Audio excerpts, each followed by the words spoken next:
नमस्कार। आपका बहुत बहुत स्वागत है हमारे चैनल लीगल आउटलुक में।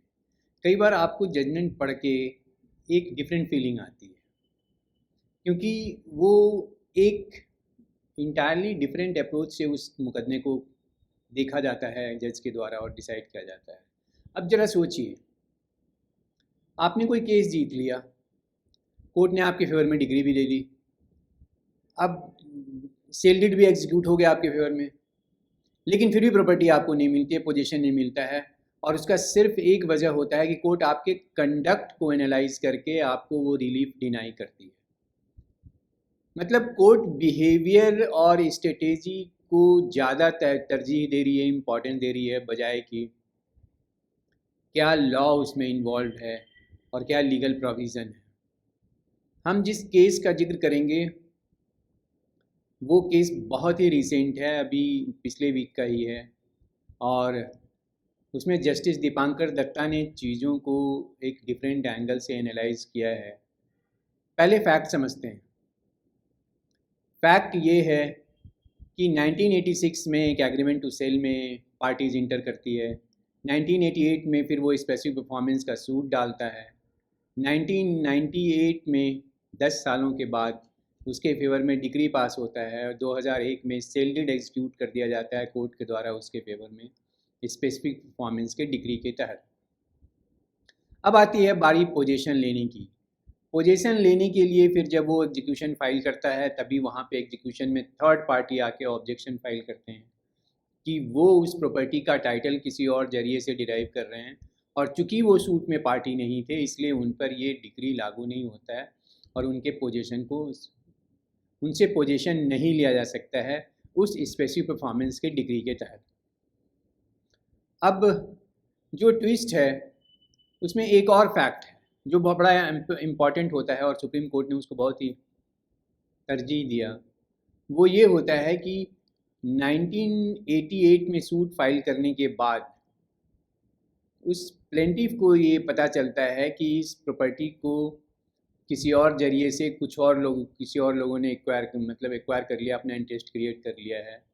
तो वो सूट डालता है उनके सेल डीड के कैंसिलेशन के लिए। इसमें होता क्या है कि जिस लेडी का प्रॉपर्टी होता है उसकी डेथ हो जाती है, उसका इकलौता वारिस होता है, वो एग्रीमेंट टू सेल में एंटर करता है जिसके तहत स्पेसिफिक परफॉर्मेंस का सूट डाला जाता है। और जो लोग सेल डीड लेकर आए थे उनका ये कहना ये है कि जिस लेडी की प्रॉपर्टी थी उसने ओरल गिफ्ट कर दिया, उस ओरल गिफ्ट की बेसिस पर किसी को अटॉर्नी मिली और जो अटॉर्नी होल्डर था वो सेल डीड एग्जीक्यूट करता है। लेकिन दिक्कत कहाँ आती है? दिक्कत ये आती है कि जो सेल डीड के कैंसिलेशन का सूट 90s में फाइल होता है 1990 में, वो डिसमिस इन डिफ़ॉल्ट हो जाता है। उसके बाद रिस्टोरेशन का प्रयास भी किया जाता है लेकिन वो भी डिसमिस इन डिफ़ॉल्ट हो जाता है, तो नॉन प्रोजिक्यूशन हो जाता है। फिर उसको प्लेंटिफ परसू नहीं करता आगे, तो वो ऑर्डर फाइनलिटी अटेंड कर लेता है।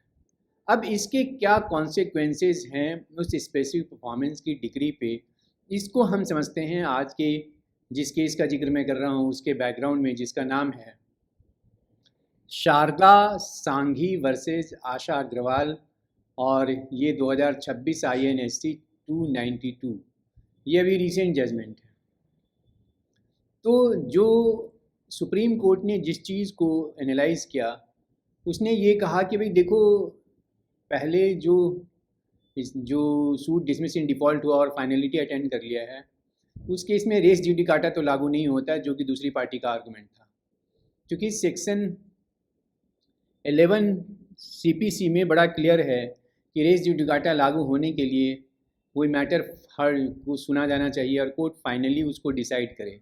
दूसरा कि जब वो डिसमिसल डिफ़ॉल्ट होता है तो वो डिसीजन मेरिट पे नहीं होता, इसलिए उसको हम ये नहीं कह सकते कि रेस जुडिकाटा लागू होता है। लेकिन सुप्रीम कोर्ट ने कहा कि भाई यहाँ कंडक्ट ऑफ पार्टीज़ बड़ा इम्पॉर्टेंट है। जब स्पेसिफिक परफॉर्मेंस की रिलीफ वो मांग रहे थे तो कोर्ट का ये कहना था कि स्पेसिफिक परफॉर्मेंस का रिलीफ 1963 के एक्ट में और 2018 के अमेंडमेंट के पहले डिस्क्रिशनरी रिलीफ था, और डिस्क्रिशनरी रिलीफ कोई भी होता है वो डिपेंड करता है या उसका बेस होता है fairness, good faith and conduct. अगर ये तीन कंपोनेंट हैं तभी कोर्ट डिस्क्रिशनरी रिलीफ दे सकती है। पहले सूट फाइल किए गए, फिर उसको छोड़ दिए गए, फिर उसके एग्जीक्यूशन में वही मुद्दा उठाया गया जो कि उस सूट का मुद्दा था जो डिसमिस इन डिफ़ॉल्ट हुआ। तो ये प्रोसेस का एब्यूज है, abuse of process of law है। जो चीज़ आप डायरेक्टली नहीं ले सके या जिसको आपने छोड़ दिया, वो इनडायरेक्टली एग्जीक्यूशन प्रोसीडिंग में के जरिए आप पोजीशन वापस लेना चाहते हैं और उनके सेल डीड को नल एंड वॉइड डिक्लेयर कराना चाहते हैं। हालांकि जब ऑब्जेक्शन फाइल किया गया था इन व्यक्तियों के द्वारा जिनके फेवर में सेल डीड था, तो ट्रायल कोर्ट ने, एग्जीक्यूटिंग कोर्ट ने उनके ऑब्जेक्शन को खारिज कर दिया था, लेकिन हाई कोर्ट ने उसके ऑब्जेक्शन को सस्टेन किया। फिर वही मैटर सुप्रीम कोर्ट में आया। सुप्रीम कोर्ट ने हाई कोर्ट के डिसीजन से तो इत्तेफाक रखा, बोला कि फाइनल आउटकम तो वही है, लेकिन उसके एनालिसिस को से वो इत्तेफाक नहीं रखते, इसलिए उन्होंने पूरे केस को एनालाइज किया। और सुप्रीम कोर्ट ने यहाँ अपने ही एक सुप्रीम कोर्ट के डिसीजन को डिस्कस किया। उसमें है SP चेंगल वरैया नायडू वर्सेस जगन्नाथ, ये 1994 1 SCC 1 है, जिसमें ये कहा कि अगर कोई पार्टी अपने क्लेम को किसी झूठे फैक्ट्स पर लेकर आती है तो उसको फाल्सूट को सीरियसली लेना चाहिए और कोर्ट उस पर वो रिलीफ ग्रांट नहीं करेगी जो रिलीफ वो मांगने आया है।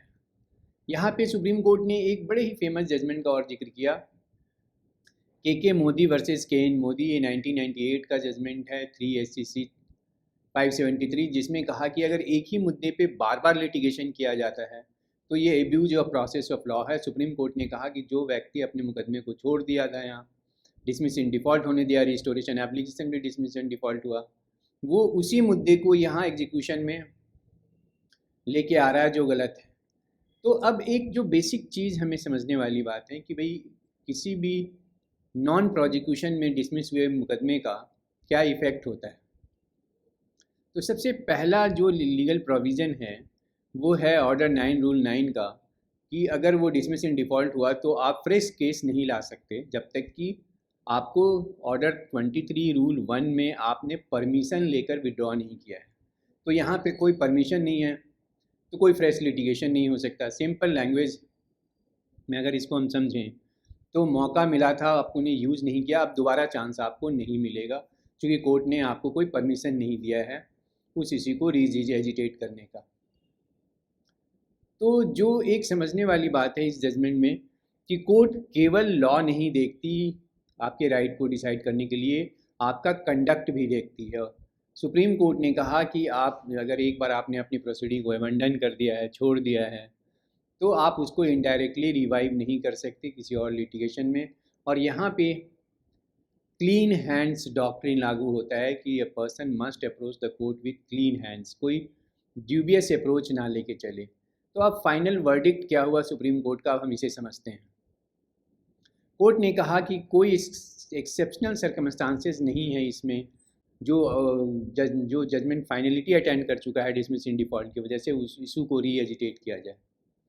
इवन कि आफ्टर डिक्री भी हम उसको नहीं कंसिडर कर सकते एग्जीक्यूशन प्रोसीडिंग में, और कोर्ट ने कोई रिलीफ देने से इनकार कर दिया क्योंकि कंडक्ट पार्टीज़ का कंसिडर किया गया। तो ये टेक अवे क्या है इस पूरे डिस्कशन का? सबसे पहला तो ये है कि स्पेसिफिक परफॉर्मेंस का सूट में अगर आपके फेवर में डिग्री है तो भी आपको कोई ऑटोमेटिक राइट क्रिएट नहीं होता, आपके एक एक कंडक्ट को देखा जाएगा। और कई केसेस में, और पर्टिकुलरली इस केस में, कोर्ट ने कंडक्ट को ज़्यादा इम्पॉर्टेंस दी बजाय इसके कि जो एक डिग्री है उस व्यक्ति के फेवर में। तो तीसरी बात जो है कि लिटिगेशन में आपकी कंसिस्टेंसी भी होनी चाहिए, जेन्युइन अप्रोच भी होना चाहिए और गुड फेथ भी होना चाहिए। तो जो एक गोल्डन लाइन निकल के आता है कि कोर्ट में सिर्फ केस नहीं, कैरेक्टर और कंडक्ट भी डिसाइड करता है मुकदमे के फेट को।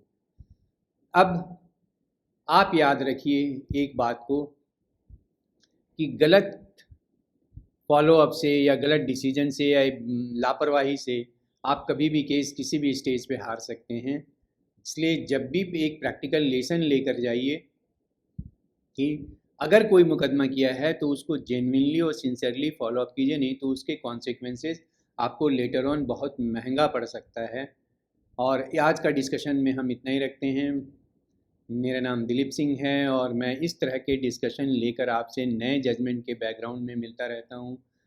आज आपको अगले डिस्कशन में फिर मिलूँगा। अगर इस डिस्कशन से रिलेटेड कोई इशू है तो आप मुझसे ज़रूर शेयर कीजिए।